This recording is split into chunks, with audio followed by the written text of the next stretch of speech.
Friends, welcome to my channel Snigdha వంటలు. ఈరోజు recipe వచ్చేసి జొన్నలతో దోశలు చేశానండి. ఎప్పుడు ఒకే రకం దోశలు కాకుండా ఇలా ఒకసారి జొన్నలతో దోశలు చేసేయండి. చాలా టేస్టీగా ఉంటాయి అండ్ హెల్త్ కూడా చాలా మంచిదండి. చాలా క్రిస్పీగా కూడా వచ్చేస్తాయి. మనం నార్మల్గా రైస్తో దోశలు ఎలా చేస్తామో అదే ప్రాసెస్లో చేసేసుకోవచ్చండి. దోశలు మాత్రం చాలా టేస్టీగా ఉంటాయి. మీరు ఒకసారి అయితే ఈ దోశని ట్రై చేయండి. మనం ఈ తెల్ల జొన్నలతో దోశలే కాదండి, ఇడ్లీలు కూడా చేసేసుకోవచ్చు. చాలా క్రిస్పీగా మనకి అచ్చం హోటల్లో చేసినట్టే వస్తాయండి ఈ దోశలు మాత్రం. ఒకసారి అయితే ఈ రెసిపీని ట్రై చేయండి.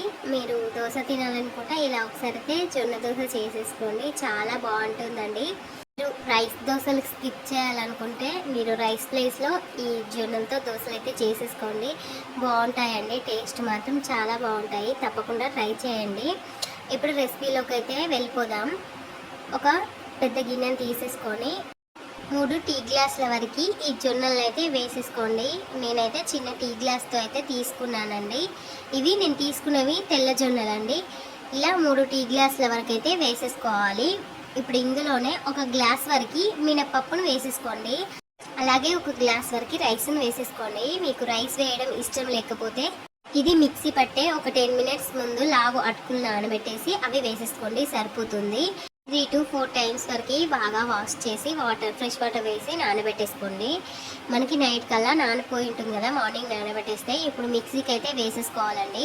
వాటర్ని తగినంతగా వేసేసుకొని మెత్తగా గ్రైండ్ చేసేసుకోండి. మనకి బ్యాటర్ అనేది మంచిగా సాఫ్ట్గా ఉండాలండి, అప్పుడే దోశలు అనేది క్రిస్పీగా వస్తాయి. ఇప్పుడు ఇదైతే నేను ఓవర్ నైట్ ఫర్మెంట్ చేసేసుకున్నాను. చూడండి ఎంత చక్కగా పులిసిపోయిందో పిండి అనేది.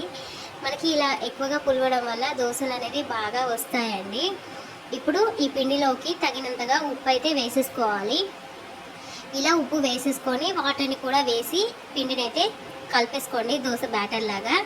ఇప్పుడు దోశ పెనాన్ని పెట్టేసుకొని మీకు దోశ అయితే వేసేసుకోవాలండి. ఏ సైజులో దోశ కావాలంటే ఆ సైజులోకి అయితే దోశను వేసేసుకోండి.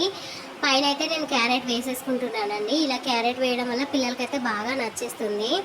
ఇలా క్యారెట్ వేసేసుకొని ఆయిల్ అయితే ఒక 1 స్పూన్ వరకు అయితే వేసేసుకుంటున్నాను. ఇలా దోశ అనేది ఆయిల్ వేసేసుకున్న తర్వాత మంచిగా ఫ్రై చేసేసుకోండి. మనకి ఇలా చూడండి చక్కగా ఇలా ఫ్రై అయిన తర్వాత తీసేసుకోవడమే. మనకి దోశ అయితే రెడీ అయిపోయింది. నేను ఈ దోశలోకి అయితే టొమాటో చట్నీ అలాగే పల్లీ చట్నీ కూడా చేశానండి. టొమాటో చట్నీ ఈ దోశలోకి చాలా టేస్టీగా ఉంది. రెసిపీ కావాలంటే చెప్పండి, పోస్ట్ చేస్తాను. వీడియో నచ్చితే లైక్ చేయండి, షేర్ చేయండి, అలాగే నా ఛానల్ని సబ్స్క్రైబ్ చేయండి. Thank you for watching Snigdha వంటలు.